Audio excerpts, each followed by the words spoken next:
பார்க்குறீங்க? இப்போ எதுக்கு 20 கோடினாக்கா நீங்கள் எந்த தெருநாய் வந்து சொல்ல போகுது எனக்கு கருத்தடை ஆப்ரேஷன் பண்ணாங்கன்ட்டு கேட்குறேன். எந்த நாயை வந்து சொல்லுமா? எந்த நாய்க்கு எந்த நாய் எடுத்துச்சுன்னே தெரியாது, எந்த நாய் வந்து அது மாதிரி கருத்தடை ஆப்ரேஷன் பண்ணுச்சுன்னு எந்த நாய்க்குமே தெரியாது. அப்படி இருக்கும் பொழுது அவங்க அதை பற்றி சொல்ல வேண்டிய அவசியம் இல்லை. கரெக்டுங்களா? அப்போ 20 கோடி ஈஸியாக எங்கே கொண்டு போகலாம்? யாருக்கிட்ட கொண்டு போகலாம்? நீங்கள் ஏற்கனவே இதுக்கு இன்னொரு உதாரணம் சொல்லட்டுமா?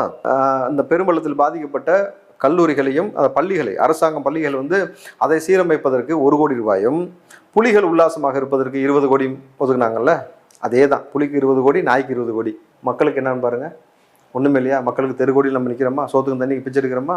இதுதான் இந்த அரசாங்கம். அப்போது எந்த நாய் வந்து சாட்சி சொல்லாதுன்றதுக்காக எந்த நாய்க்கு வேணால் எதை வேணால் பண்ணலான்ற ஒரு இதனால வந்து இப்போ வந்து எந்த நாய் சொல்ல போதா? நீங்கள் வெளிப்படையாக சொல்லுங்கள், எனக்கு கருத்தடை ஆப்ரேஷன் பண்ணிட்டாங்க, என்னை வந்து இனப்பெருக்கம் பண்ண விடாமல் செஞ்சுட்டாங்க, என்னை வந்து ஜல்சாவை இருக்க விடாமல் பண்ணிட்டாங்க, இவங்க என் பின்னாடியே டார்ச் அடிச்சுட்டு கூடிய ஓடிடுறாங்கன்னு எதாவது சொல்ல போதா? ஒன்றும் சொல்ல போகிறது கிடையாது. அது பாட்டுக்கு அது வேலையை பார்த்துட்டு கிடக்கும். 20 கோடி வந்து நாங்கள் இத்தனை நாய்களை பிடிச்சி கருத்தடை பண்ணிட்டோன்னு சொல்லுவாங்க. அப்படி இந்த